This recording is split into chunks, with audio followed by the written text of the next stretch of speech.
Dude, Ninja Gaiden is an awesome series, but there hasn't been a new game in a while, so I think it's time to check out the original trilogy for the first time. But man, this ain't your Mario, just look at the box. This was gonna be the fight of your life. I mean, how hard can it be, right? They're simple games, all you do is hop around and slap people so hard, they freaking explode in one hit. So like an idiot, I thought you played as a ninja guy named Den, but no, you play as Ryu, whose name is in the Japanese title, Ninja Ryu Kenden, which they changed to Gaiden in America, because it sounded cooler I guess, but Gaiden means side story, which it's not like it's a spin-off or anything, but whatever. So if you have Nintendo Switch Online, you can play the first game for free! Except there's a stupid bar at the bottom, which I didn't even know you could turn off, because they didn't let you do that until version 4.0 a year later. Also, my hands aren't bleeding. See, if you want the true painful Ninja Gaiden experience, you gotta have an NES controller, which they sell for $60. Or, take a Super Nintendo, make it not so super, shrink it down, and BAM! We got ourselves the NES Classic. One of the stupidest things about Ninja Gaiden is that you can skip the first cutscene. Like, you just have to sit there and do nothing for 10 seconds. Like, what kid is gonna not press start on his new game? That's like a freaking eternity. One eternity later. But if you had the patience, you got your 8-year-old mind blown. Yeah, it's super cheesy, but like for the NES, this was freaking crazy. Now hopefully you didn't bet on Orange Ninja, as Orange was your dad, and Orange leaves Ryu a note asking him to go find Walter Smith, to find out why Orange was killed and get revenge. Simple but effective, right? This gives just enough motivation and context for the player. So, off to America, a lovely place where thugs with machetes and people on all fours run rampant. They also had ninja stars and fire magic in streetlights. Overall pretty accurate. Anyways, Ryu heads to the local bar for some info and runs into a barbarian. Whatever. He's either incredibly slow or maybe you're just moving ninja fast. Either way, you watch him explode and Ryu confronts a stalker. Like any good love story, ninja meets girl, girl shoots ninja.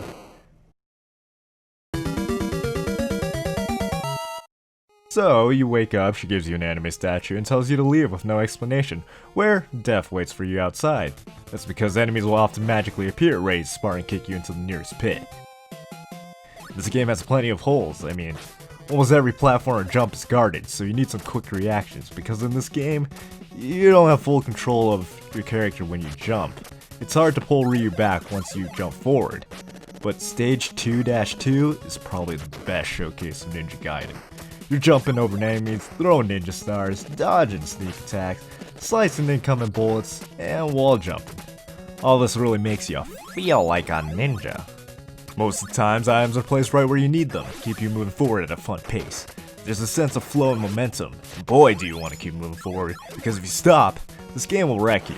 Next boss is Bomberhead, the current evil lord of South Bronx. Fortunately, he doesn't know how to swing his chain above his head, and down he goes. After some epic running, monologuing, and dramatic pausing, Ryu finds Mr. Smith. After some introductions, there's an awkward silence, so Smith decides he's gonna give you an exposition dump. Turns out evil demon aliens once came to Earth, so shinobi ninjas use dragon powers to beat them up and trap them in two statues, Light and Shadow. But then one of the statues gets snatched, and Ryu says his catchphrase. In Act 3, we find out animals have either aligned with the demons or just really hate ninjas. The worst are birds, who relentlessly chase you down, and the crazy thing is they do more damage than bullets in this game. Sometimes it's best to just run away, but running will likely lead you right into another. The thing to know is that if you die, the game will start you at the beginning of the area. For example, if you use a continue in 3-2, you start at the beginning of 3-2. This will be very important later. Best of all, this game has unlimited continues, so it's okay to be a little reckless. The next boss doesn't even care that you're there, he's just having a good time, and we can't have that. Once you head back, you find out Smith got attacked. In his dying breath, he tells you they took the other statue. Some backup dancers take you to Act 4, where you meet Foster, head of the CIA. He tells you of a bad man named Jackie and tells you to stop him or else. So Ryu jumps out of a plane into the Amazon, only to learn he can't swim. Turns out animals really hate Ryu, and constantly jumping. Reaching the end of the cliff, Ryu looks upon an intimidating stronghold. He knew his journey would be perilous, but was filled with unbreakable determination. 4-2 features one of the most epic NES soundtracks, and you feel unstoppable. Unfortunately, Ryu's main adventure Act 4, Determination is Unbreakable, is cut short, and then you're back to creepy music and a healthy serving of roundhouse kicks. The next boss is Kelbaros. Since there's two of them, I guess it's Kelbarossi. I found it's best to fight like a coward and hide under this column. Beat them and we finally meet Jackyo. He's taking the girl hostage, so Ryu gives him the statue. Maybe Jackyo isn't a bad guy after all. I mean, he wishes you a good day. Only to throw you in a hole. Turns out the Night of Rebirth happens only once every 700 years. Which, if we knew that, we could have just thrown the statue into a hole for 24 hours. Act 5 has you escaping the dungeon filled with knife-throwing monsters, scaling the cliffside with super hopping ninjas, turrets, and of course, we can't forget about the birds. These killer poultry have decided to step up their bird shenanigans as they attack you at one of the hardest jumps in the game. In the event you make the jump, make sure you have the spinny slash, because there's one more pile of bird shenanigans right after. The Super Hoppin' Ninjas have decided to get with the times and have become the Super Jetpacking Ninjas. More BS happens with ledge guarding bats, infinite spawning quarterbacks, getting swarmed and pinned against walls.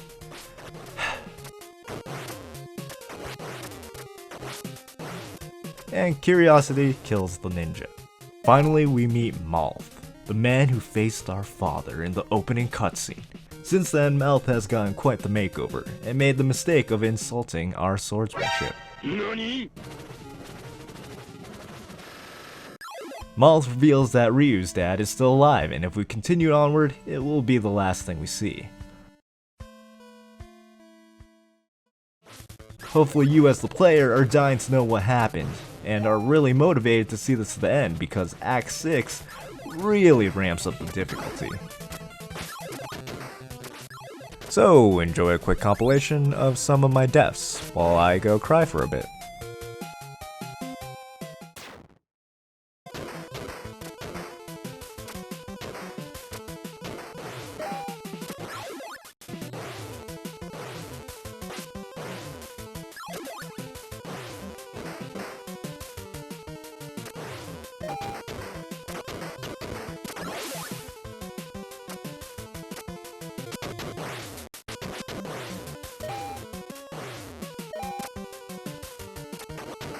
Another thing to know is that you lose your items on death, which can make areas a lot harder than that jump, and especially the section after this, which you will see once I finish getting beaten up.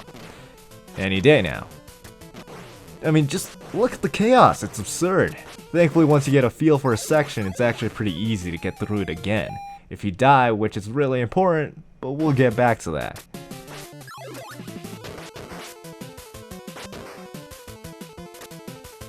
Anyway, you can make this next guy despawn, which is hilarious. You think it's safe, but it's not.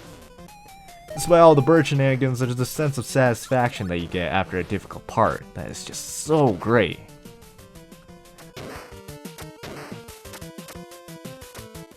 I think Ninja Gaiden does a very good job balancing the punishment of death, the tension of getting to the next checkpoint, and the immense relief you get afterwards. 6-3 is the home stretch, and the last level before the final boss. While definitely not as brutal as the last, it still has its moments. But if you made it to this point, it shouldn't be too bad as you're probably a ninja master.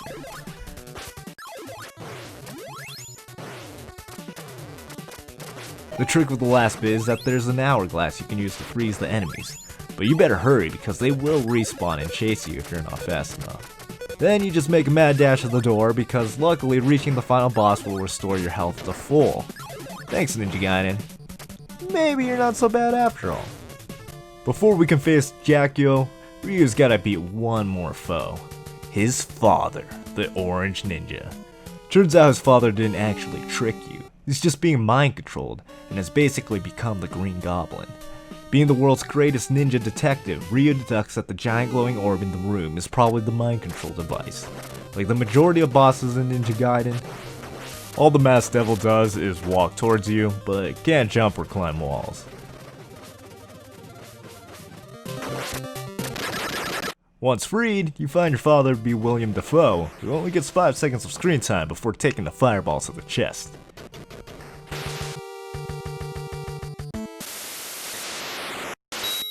Finally, you get to Jackyu.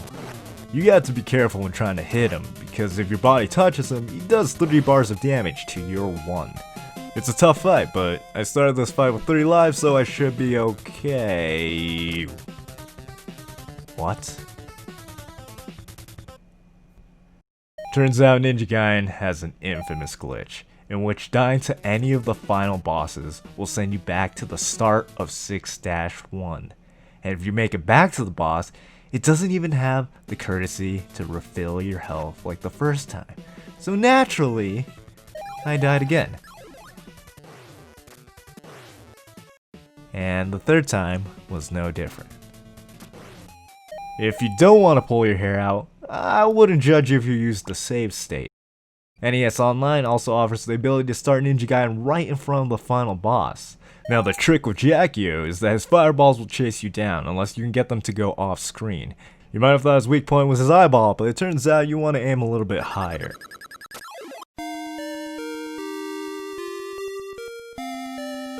So Ryu just ignores the chick and runs to his dad, which reminds us that there's still the whole business with the demon statues. And with perfect timing, it gets resurrected. If I didn't practice this boss on Switch, I probably would have died a few more times and gone insane. But all you do is chop off its head and tail before you can hurt its core. Sadly, Ryu's dad doesn't make it and is left behind. We learn that the girl, whose name is Irene, is actually part of the CIA. Ryu also has a baby face. Foster calls Irene but forgets he's on speakerphone. He tells the girl to kill Ryu, which is pretty laughable. And Ryu ends up getting the girl, and as for Foster, I guess we'll have to deal with him in Ninja Gaiden 2. While Ryu gets to enjoy his reward, the player gets the best reward of all. Another chance to listen to unbreakable determination. At the end of the day, Ninja Gaiden is still a lot of fun. My playthrough took me a little under 2 hours, and by the time I started on this video, I went back and beat Ninja Gaiden again in half the time. In fact, you can speedrun Ninja Gaiden in under 12 minutes. It's a game in which you can find yourself improving, getting faster, and having less deaths. Of course, don't forget to call your friends and tell them that you beat Ninja Gaiden, and take a screenshot, if you have friends. Hey Mom!